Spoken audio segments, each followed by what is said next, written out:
안녕하십니까. 데이터넷TV 김선혜입니다. 오늘은 제로 트러스트 시대의 차세대 인증 방안 및 활용 사례라는 주제로 RSA 코리아 한국신용데이터와 함께 이야기 나눠보겠습니다. 오늘 웨비나는 3개 세션으로 나뉘어 진행됩니다. 첫 번째 세션은 RSA 코리아 조남용 이사가 클라우드, 하이브리드, 온프레미스 환경을 지원하는 제로 트러스트 시대의 차세대 인증 방안이라는 제목으로 보안성과 편의성, 유연성이 높은 차세대 인증 기술에 대해 설명합니다. 이어서 한국신용데이터 전혜성 CISO가 국내 핀테크 기업에서 제로 트러스트 기반 인증 기술을 통해 핀테크 혁신 과정에서 요구되는 보안 문제를 어떻게 해결했는지 알아봅니다. 마지막으로 두 분 발표자와 함께 차세대 인증 솔루션을 도입하는 기업이나 기관이 반드시 고려해야 할 점을 살펴봅니다. 웨비나가 진행되는 중 궁금한 점이 있으면 언제든지 질문이라는 머리글을 달고 질문해주세요. 채팅창 옆 설문조사 탭을 눌러서 설문에도 응해주세요. 설문 참가자에게 푸짐한 선물을 드리겠습니다. 그럼 이제 조남용 이사의 세션으로 웨비나를 시작하겠습니다. 안녕하십니까. 저는 RSA의 조남용이라고 합니다. 오늘 이 시간에는 제로 트러스트 시대 차세대 인증 방안으로 최근 많은 각광을 받고 있는 RSA CQID 제품에 대해서 좀 설명을 드리도록 하겠습니다. 먼저 RSA, 저희는 어떠한 사람들인가? 라는 이야기부터 좀 드리려고 하는데요. 많은 분들 들어보셨을 수도 있겠지만 RSA 암호화 알고리즘, 사진에 보이는 이 세 분이 MIT에서 RSA 암호화 알고리즘을 처음 발명을 하면서 저희 회사의 역사도 시작을 됐습니다. 그래서 이분들이 실제로 1977년도에 RSA 공개키 암호화 알고리즘을 개발을 했고요. 발명을 해서 논문을 발표를 하시고 논문 저자, 제1저자, 2저자, 3저자의 이름을 따서 RSA가 되었습니다. 그리고 이렇게 새로운 암호화 알고리즘을 발명한 것을 그냥 논문 발명으로만 끝내지 않고 실제로 거기에 대해 특허를 출원을 하시고 거기에 대해서 회사를 설립을 했습니다. 그래서 이게 회사가 설립됨으로 해서 이 공개키 암호화 알고리즘이 단지 그냥 학술적인 연구 성과로만 남는 것이 아니라 이것이 실생활에서 실제 우리 IT 환경에서 실용적으로 활용될 수 있게끔 회사가 설립된 이후에 국제 표준화 설립 작업을 시작하게 됩니다. 그게 현재 나와 있는 PKCS 표준, 즉 현재 우리가 사용하고 있는 SSL, TLS, 공인인증기관, 공인인증서, 이 PKI 기술의 국제 표준 근간을 만든 것이 또 저희 회사가 됩니다. 그래서 실제로 저희가 발명했던 이 알고리즘과 국제 표준들로 인해서 실제로 인터넷 세상이 전자상거래가 가능하고 상업적으로 이용해 줄 수 있는 가장 중요한 기반이 됐던 온라인상에서 암호화 기술 자체의 태동이 여기에서 시작하게 된 것이죠.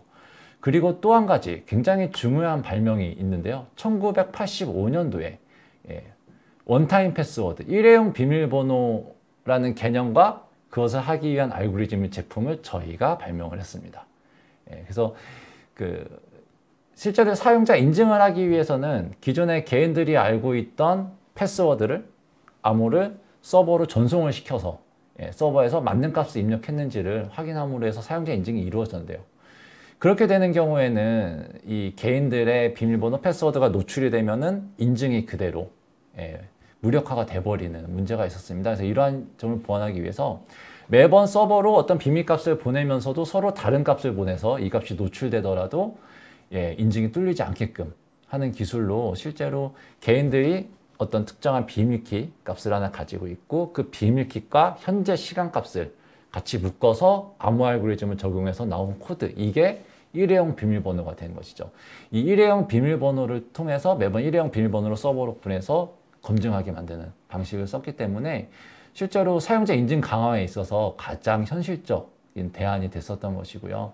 그렇게 해서 실제로 이 일회용 비밀번호는 기존의 아이디 패스워드 인증을 하던 UI, 인증 방식을 그대로 활용하면서 보안성을 높일 수 있었기 때문에 실제로 투팩터 인증 강화에 있어서 가장 널리 사용되게 됩니다. 저희가 85년도에 발명해서 20년 동안 특허권을 가지고 있으면서 실제로 인증 강화 시장에서 전 세계 시장 점유율 90% 이상 거의 독점적인 지위를 누리고 있었다고 보시면 되겠습니다.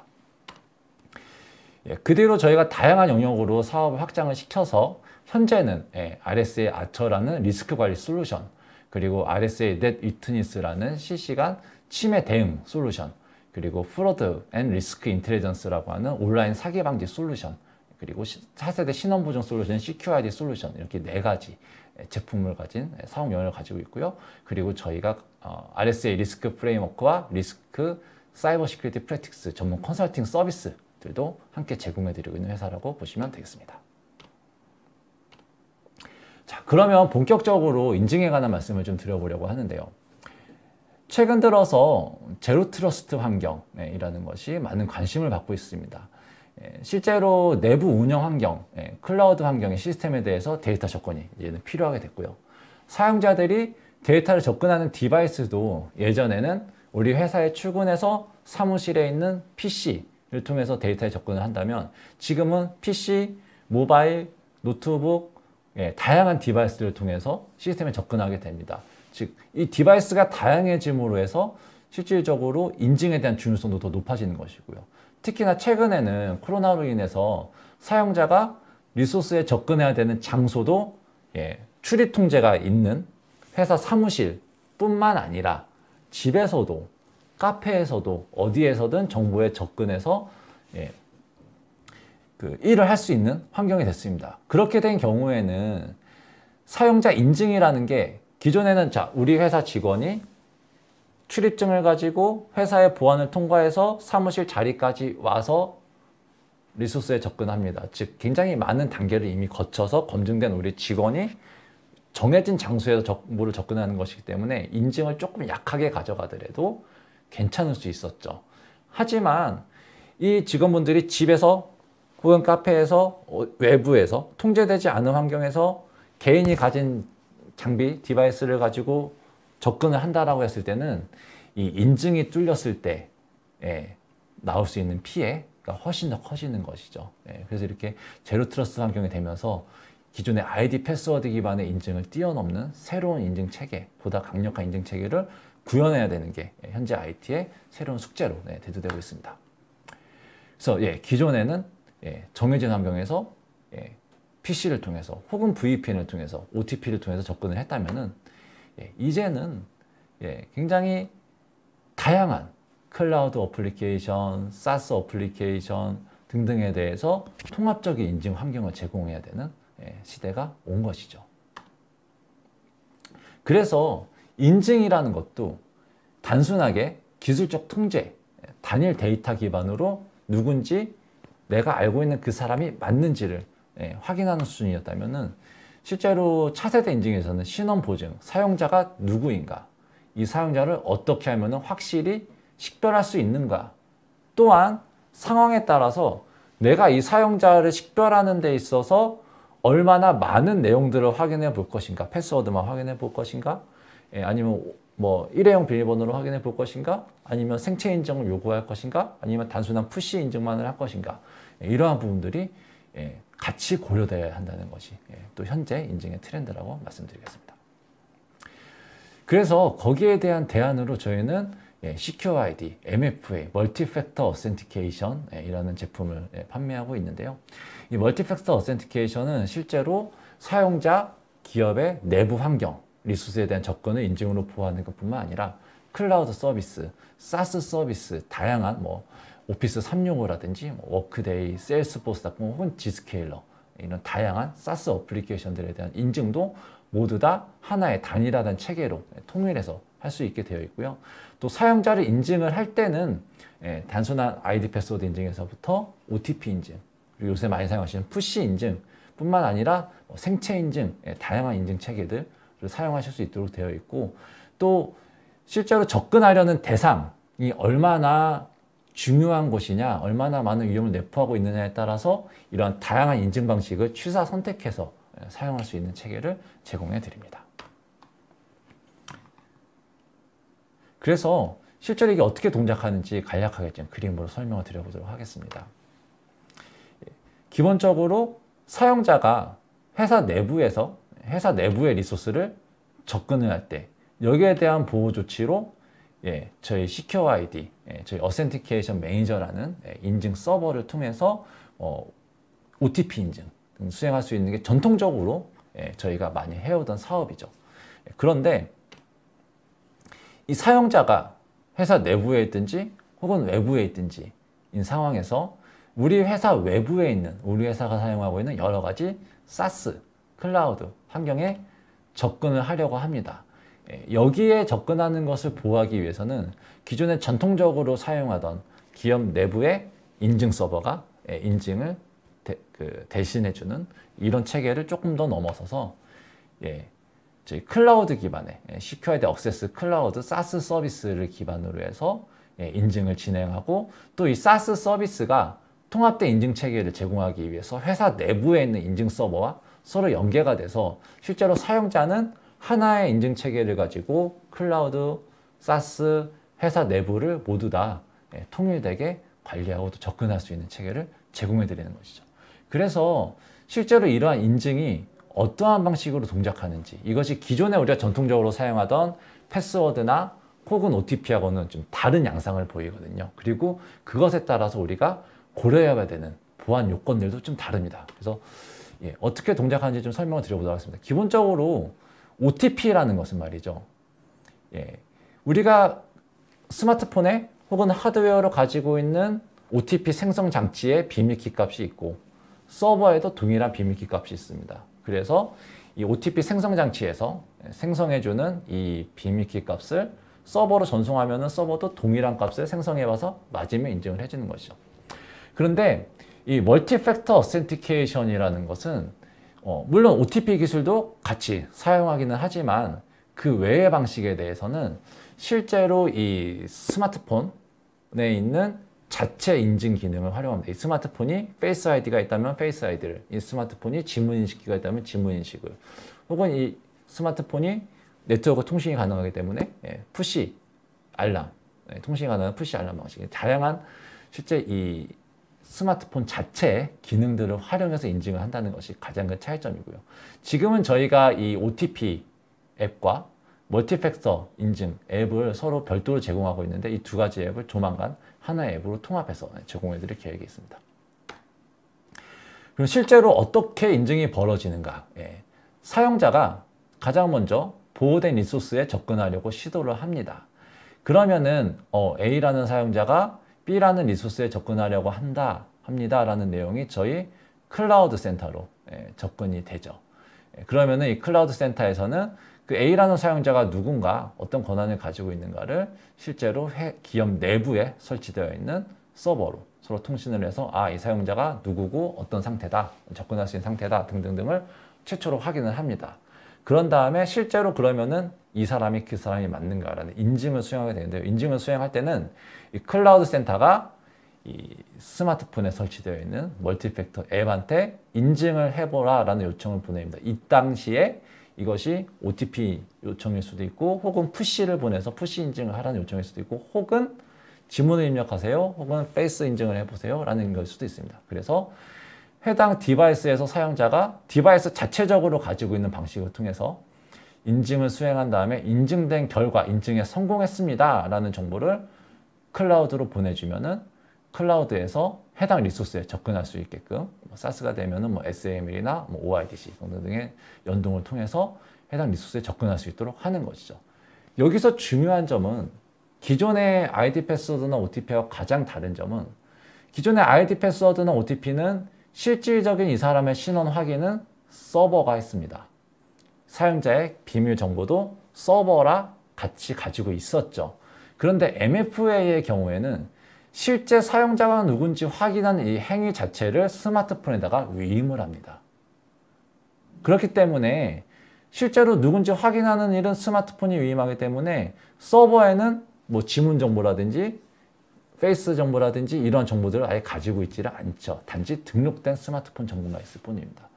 즉, 이 MFA를 만들 때 이 스마트폰에 있는 앱과 클라우드 서버와 통신하는 이 채널을 얼마나 안전하게 구축하느냐가 실제 이 MFA 구축 기술의 핵심이 됩니다. 굉장히 많은 조직들이 기능 구현을 할 수 있어요. 기능 구현 쉽게 할 수 있는데, 이 앱과 클라우드 사이에 채널을 안전하게 보호하는 장치가 충분하지가 않으면 기능은 잘 동작하겠지만, 만약에 공격자가 이 클라우드 서버를 속일 수 있는 가짜, 페이크 앱을 만들어낼 수만 있다면, 누구가 됐든 인증 성공했습니다라는 메시지를 클라우드한테 보낼 수만 있다면은 인증 체계가 완벽하게 무력화됩니다. 그렇기 때문에 그 기존의 OTP나 ID 패스워드 인증 체계를 사용하는 것과는 달리 MFA를 쓰신다라고 할 때는 얼마나 전체 인증 체계를 안전하게 설계해서 구축할 수 있느냐는 기술력, 그 업체가 가지고 있는 평판, 지금까지의 업력을 충분히 고려하셔서 보시는 게 가장 중요한 포인트 중에 하나라고 생각이 됩니다.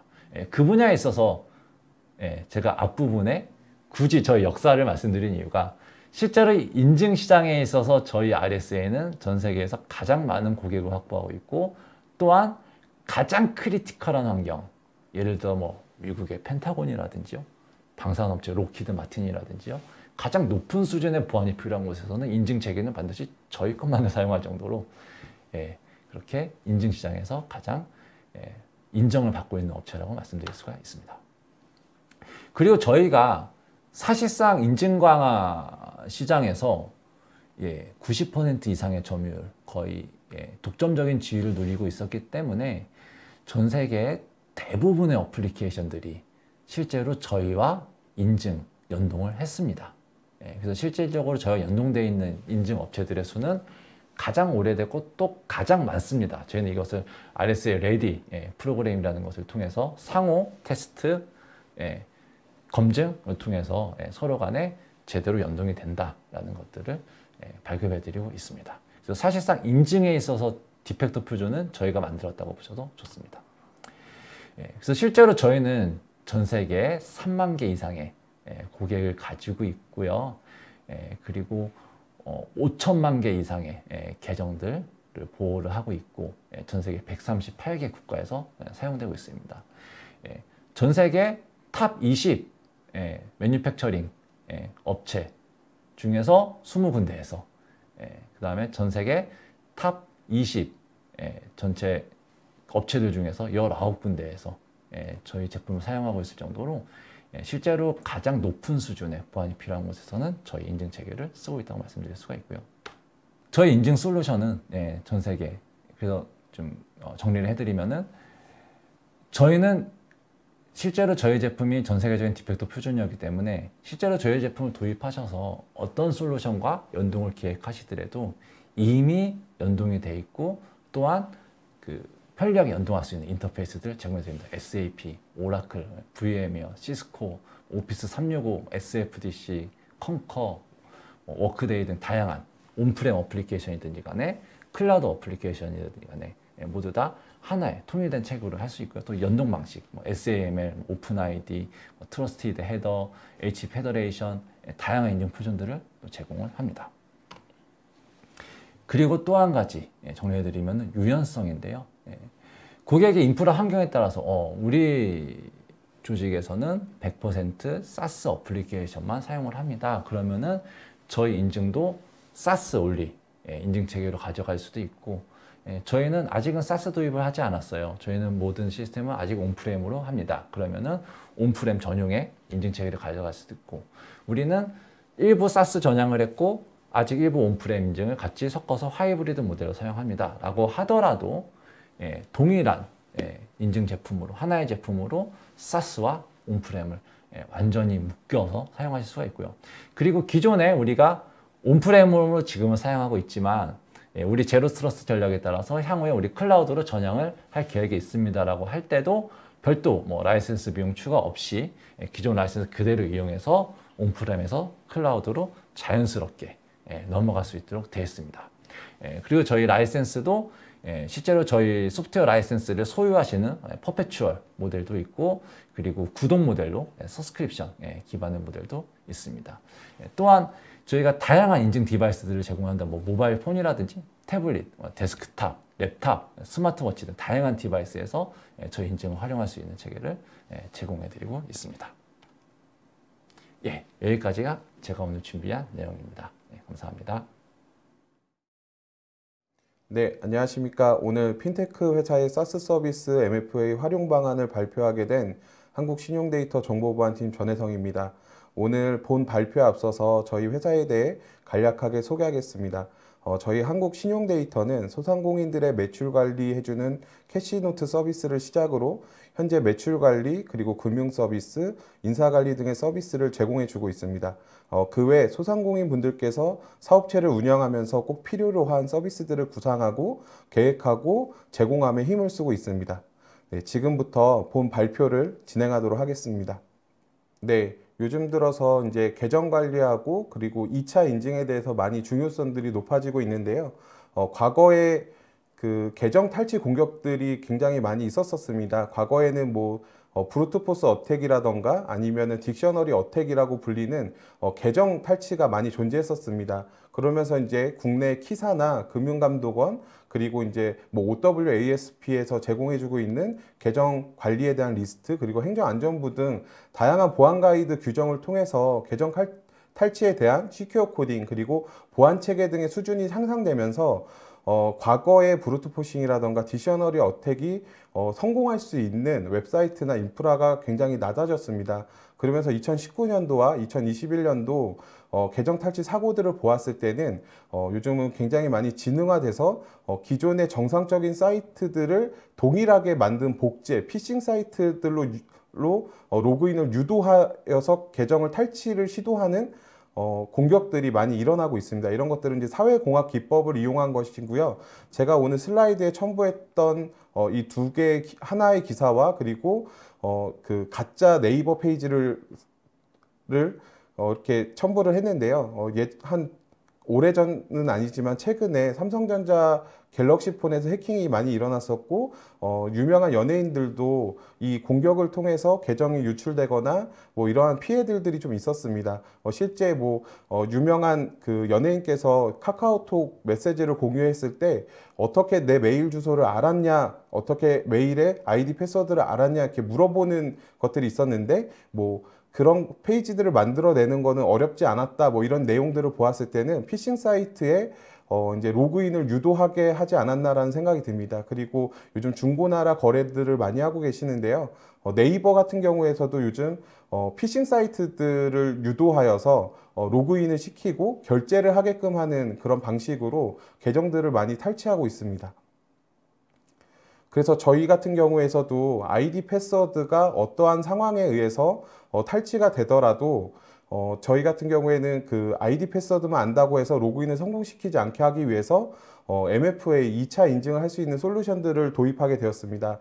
저희 회사가 구성한 MFA 구성도는 지금 슬라이드에 보이시는 것 같고요. 저희가 MFA 솔루션을 도입할 때 총 3가지들을 고려했었습니다. 첫 번째로는 다양한 SaaS 서비스들을 연동할 수 있었어야 되는 거였고, 두 번째로는 SaaS 서비스, 클라우드 서비스와 그리고 사내에 구성되어 있는 온프레미스 서버와도 같이 이제 OTP나 아니면 멀티팩터를 인증할 수 있는 기능들이 제공되어야 되고, 마지막 세 번째로는 다양한 디바이스 내에서 OTP 코드를 입력할 수 있게끔 해주는 이 3가지 조건이 충족되어야 했었습니다. 그러면서 이제 RSA MFA를 알게 되었고, 저희가 요구하고 있는 이 3가지의 조건들을 명확하게 충족시켜주는 솔루션이어서 장점이 많다라고 생각하여 도입했습니다.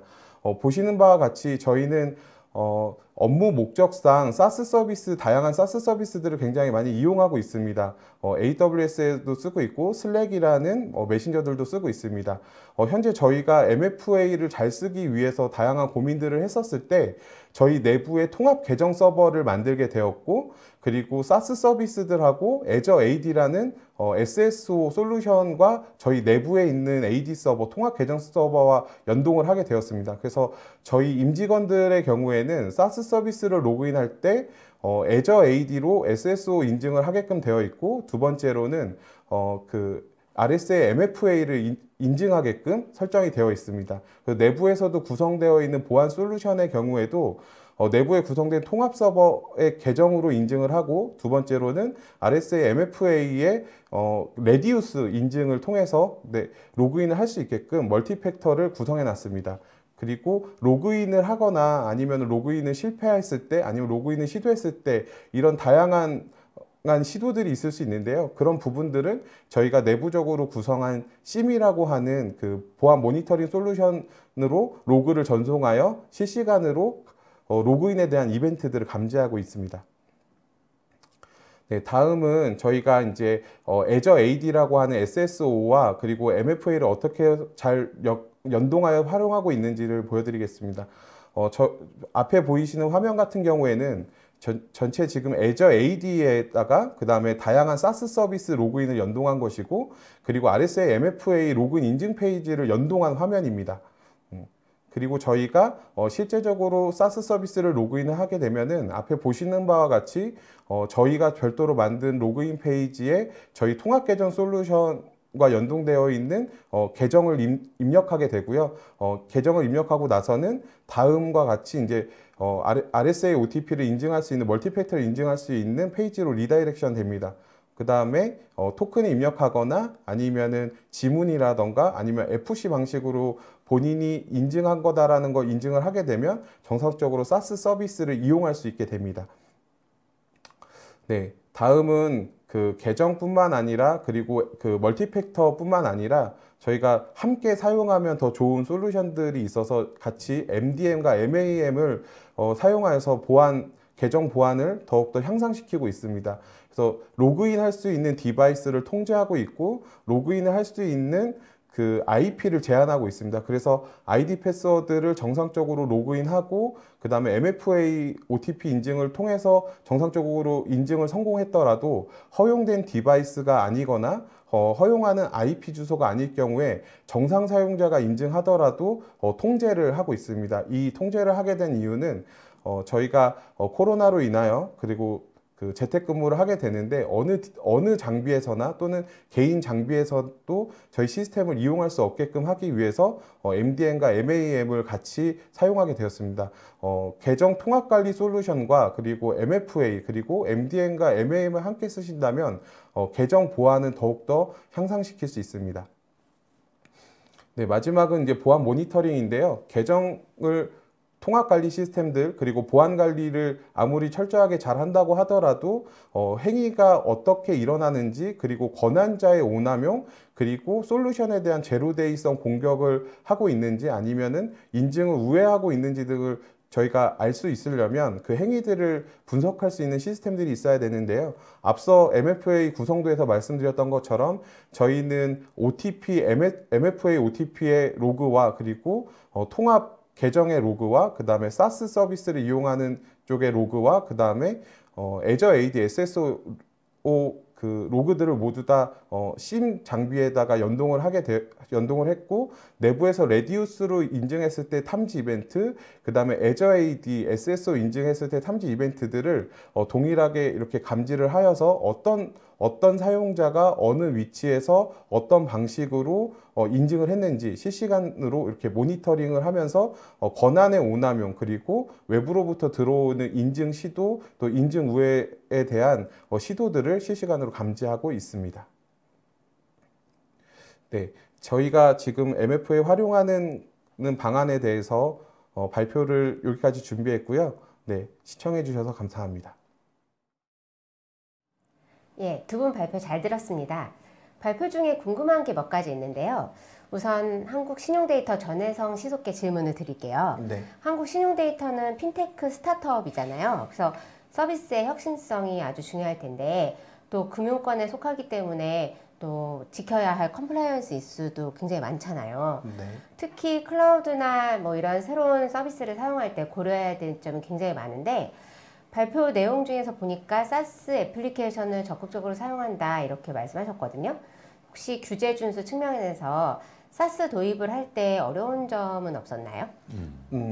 네, 그 어려운 점들이 몇몇 가지 있는데요. 뭐 기본적으로 저희 내부에서 이걸 쓰고 싶어 해서 그냥 막연히 쓸 수 있는 건 아니고 금융권에 속하고 있고 전자금융 감독 규정을 저희가 준용하고 있기 때문에 감독 규정에서 SaaS 서비스를 사용하기 위한 가이드대로 저희가 한번 맞춰봐야 됩니다. 뭐 예를 들면은 뭐 서버가 국내에 있는지 해외에 있는지 아니면은 거기에 저장하고 있는 정보가 뭐 해외 서버로 옮겨지는지 등등 이런 것들을 좀 꼼꼼하게 봐야 되고요.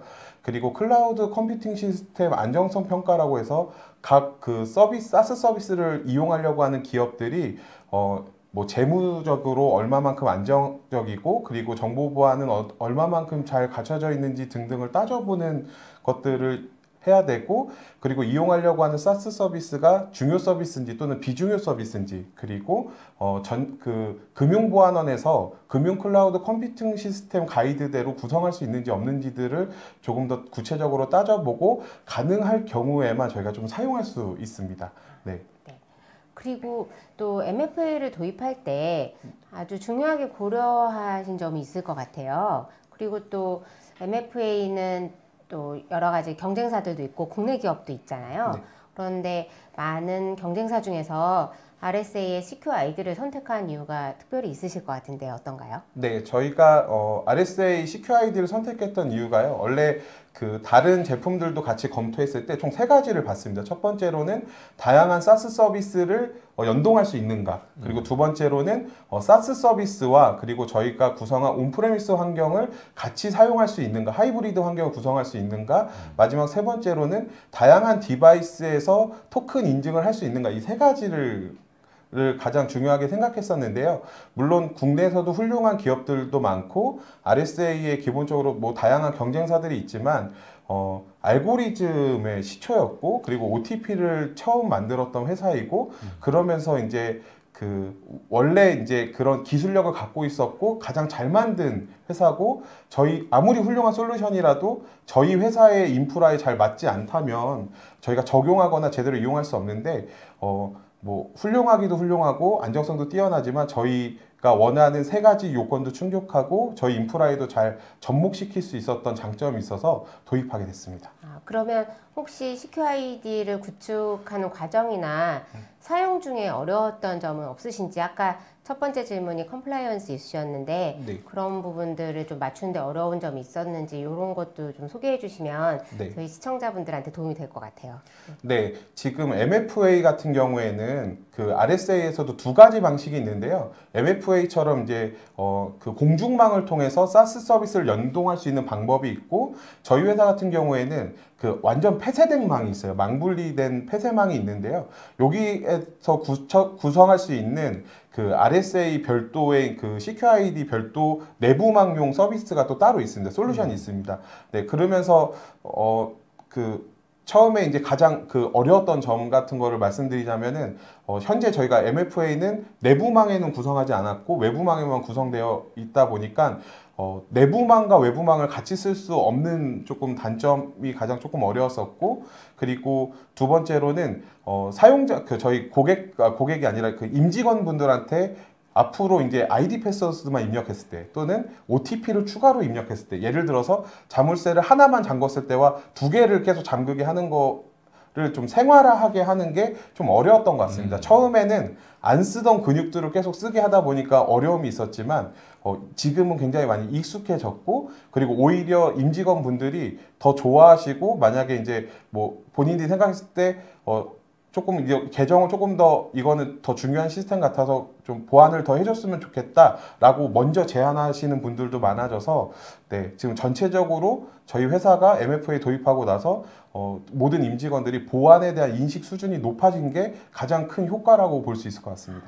그러면 혹시 향후에 MFA나 또 다른 인증 솔루션을 확장하실 계획도 있으신가요? 네, 요거는 저희가 대표님하고 아직 얘기하지 않아서 공개해도 될지 모르겠지만 사실 저희가 자회사들이 지금 계속 생겨나고 있습니다. 그래서 MFA는 계속 자회사들도 계속 이제 동일하게 저희와 같은 제품들을 쓰게 될 거고요. 그리고 앞서 말씀드린 대로 저희가 지금 폐쇄망에는 OTP를 넣진 않았어요. 왜냐하면은 뭐 서버나 DB를 접근할 때 접근 제어 솔루션을 통해서만 접근할 수 있다 보니까 그렇지만 이제 앞으로는 내부망에서만 쓸 수 있는 RSA CQID도 별도로 도입해서 내부망용 OTP도 구성할 계획을 갖고 있습니다. 그 사업이 또 다 진행되면 또 이런 자리에서 소개할 수 있으면 좋겠네요. 네네. 혹시 CQID를 다른 기업에게도 추천해 주실 의향이 있으신가요? 네, 저는 예를 들어서 이제 그 다른 기업들 중에서도 어떠한 관점으로 어떠한 목적을 가지고 뭐 멀티팩터 인증 솔루션들을 도입하실지 모르겠지만 다양한 제품들에서 고민하고 계신다면 저희의 사례들이나 뭐 저희가 어떤 고민을 했었고 이런 고민들을 어떻게 해결했는지에 대해서 정보들을 조금 공유해 드리면서 RSA 좀 MFA 도입을 조금 적극적으로 추천해 드릴 수 있을 것 같습니다. 그러면 그 MFA 도입을 고민하는 기업들한테 이런 점은 꼭 반드시 좀 고려했으면 좋겠다. 이렇게 조언해 주실 게 있다면 어떤 게 있을까요? 네. 그 OTP라는 솔루션 자체는 추가 인증의 수단이기 때문에 다양한 솔루션들과 같이 엮어서 사용했을 때 굉장히 큰 효과를 불러일으킨다고 저는 생각하고 있습니다. 그렇기 때문에 MFA 하나만 가지고 그러면 우리 이것만 도입하면 보안의 모든 것들이 다 잘 갖춰질 거야 라고 생각하시기보다는 앞서 뭐 계정을 통합할 수 있는 거 그리고 멀티팩터를 해서 이제 투팩터를 인정할 수 있는 거 이런 인증 수단들을 얼마만큼 정상적인 사용자들도 얼마만큼 오남용을 하고 있는지 아니면 외부에서 해커를 통해서 뭔가 어떠한 인증 후의 시도가 있는지 이런 것들을 같이 사후 모니터링 할 수 있는 방안들까지 같이 전체적인 그림을 좀 그려서 솔루션들을 도입하시면 참 좋을 것 같습니다.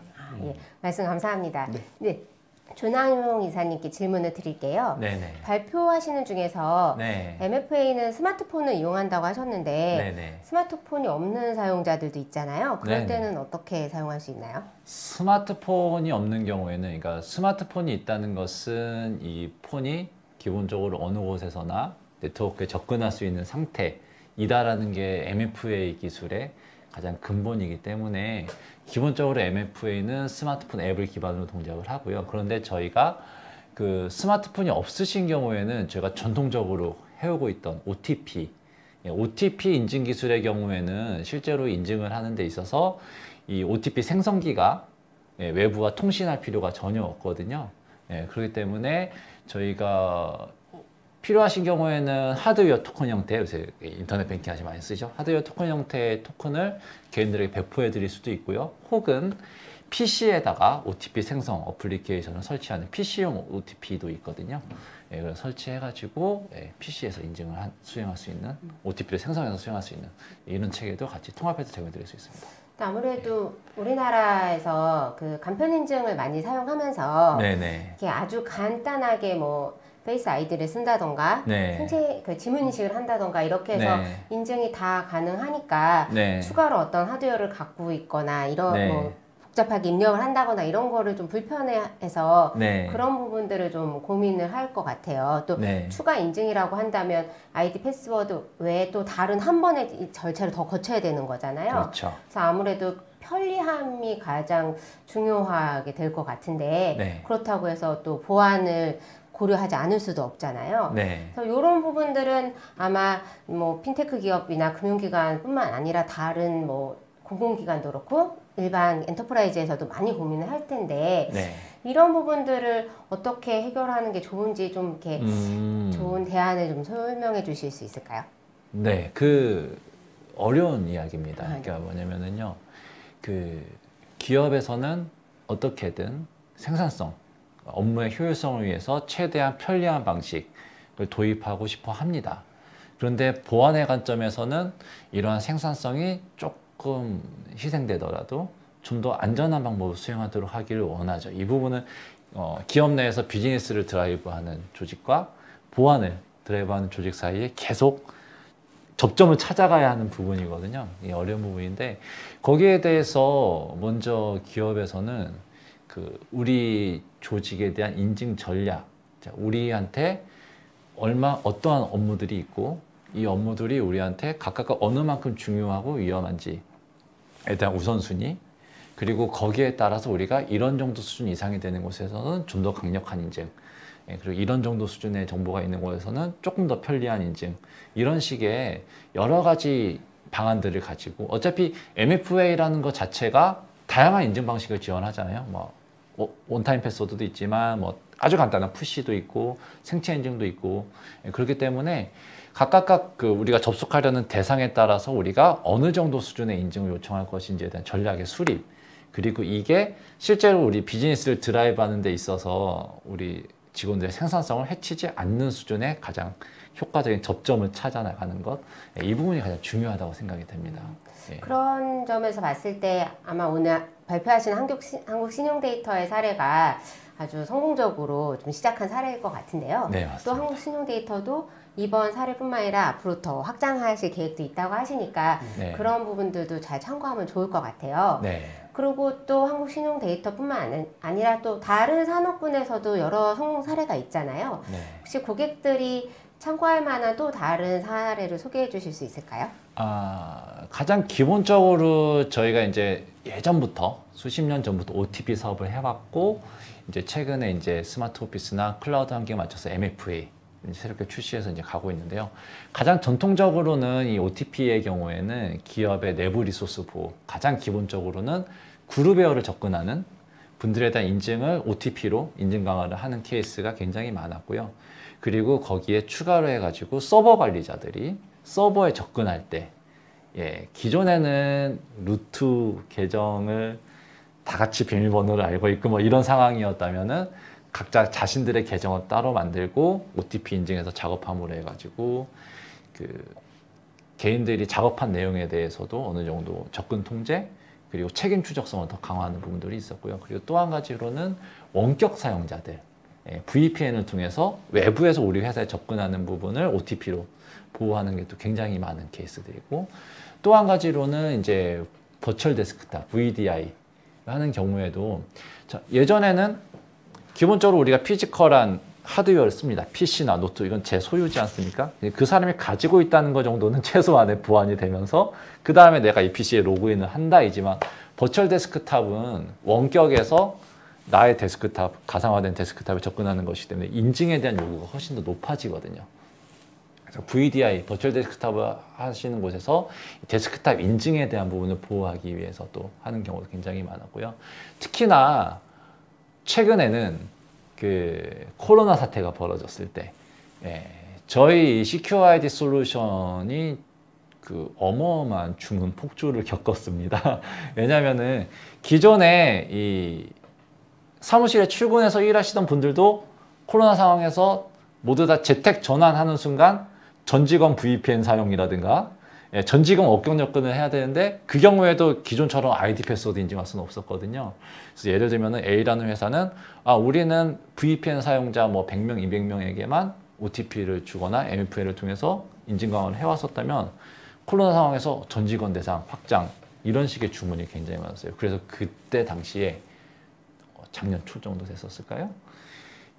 그 전 세계에서 밀려 들어오는 주문을 처리하기 어려울 정도로 저희가 코로나 때문에 모든 보안업계의 실적이 곤두박질 칠 때 저희 혼자 마크 상승하는 이런 일들도 있었습니다. 근데 그 코로나 이후에 이제 굉장히 많은 기업들이 더 이상 우리가 사스로 가는 거, 재택 환경 가는 거, 스마트 오피스 가는 것을 미룰 수 없겠구나라는 생각, 그리고 클라우드 전향에 대한 그 전략을 수립하시면서 이제 그 클라우드 사스 환경으로 전향하시는, 제로 트러스트 환경을 전향하시는 고객들에게서 꾸준하게 저희 MFA 요청들이 있으시죠. 제가 그 작년에 재택근무 많이 하시면서 네. 보안 담당자들이 겪었던 고민을 들었는데, 네.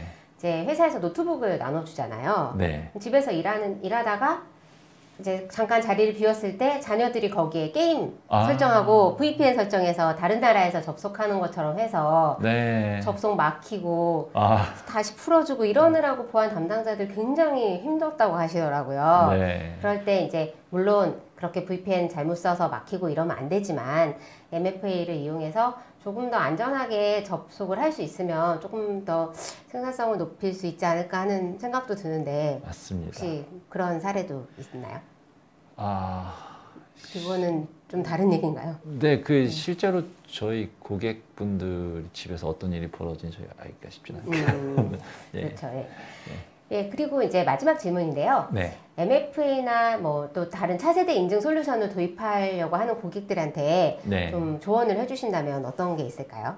아, 예. 그 차세대 인증 솔루션 같은 경우에는 이 기술 자체, 즉 그 기능 자체의 구현은 사실상 그렇게 어렵지 않습니다. 예, 그런데 이것을 안전하게 만드는 것은 굉장히 어려워요. 예, 그것이 눈에 보이는 부분은 아니고 우리가 실제로 제품을 테스트해보거나 기능 검증할 때 보이는 부분은 아니지만 과연 공격자가 저희 뭐 MFA 앱을 복제하려고 든다던가 아니면 저희 클라우드 서비스를 속이려고 든다던가 이러한 시도를 했을 때 버텨낼 수 있을 정도의 충분한 안전장치들을 가지고 있느냐, 이 부분이 사실 가장 중요하게 고려될 부분이라고 봅니다. 예, 그러니까 지금 MFA가 그 속도로 성장하면서 굉장히 많은 업체들이 MFA 솔루션을 내놓고 있어요. 굉장히 빨리 나오고 있죠. 벤더들도 굉장히 많죠. 왜냐면은 기술 자체는 구현하기 쉽거든요. 예, 그런데 얼마나 그 기반을 안전하게 만들었느냐에 있어서는 솔직히 우려되는 부분이 많이 있거든요. 예, 그래서 도입하실 때 제품에 얼마나 잘 동작하는가 뿐만 아니라 이 회사가 정말로 이러한 전반적인 뭐 사스 환경이라든가 앱이라든가 서로 간에 인증하는 트러스트를 맺는 관계라든가 이런 부분을 얼마나 안전하게 설계하고 또 운영해 나갈 수 있는 역량이 되는가, 그 업체 자체에 대한 평판이나 업력도 충분히 같이 고려해 보시는 게 좋을 것이라고 생각이 됩니다. 네, 두 분 말씀 정말 감사합니다.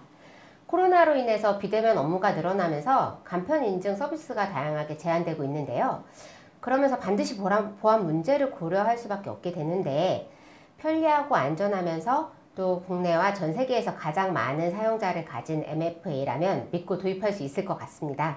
조남용 이사님 말씀처럼 해킹당하지 않았고 가장 안전하게 가장 오랫동안 사용한 그런 서비스라면 조금 더 생산성이라든지 보안성이라든지 이런 부분들을 좀 더 믿을 수 있을 것 같은데요. 예, 오늘 소개해드린 내용 외에도 다른 보안 기술에 대해서 궁금한 점이 있으면 언제든지 화면의 연락처로 연락주세요. 그리고 설문조사에도 많이 응해주시기 바랍니다. 오늘 웨비나는 이것으로 마치겠습니다. 데이터넷 TV는 유용한 주제의 웨비나로 다시 찾아뵙겠습니다. 감사합니다. 감사합니다. 감사합니다.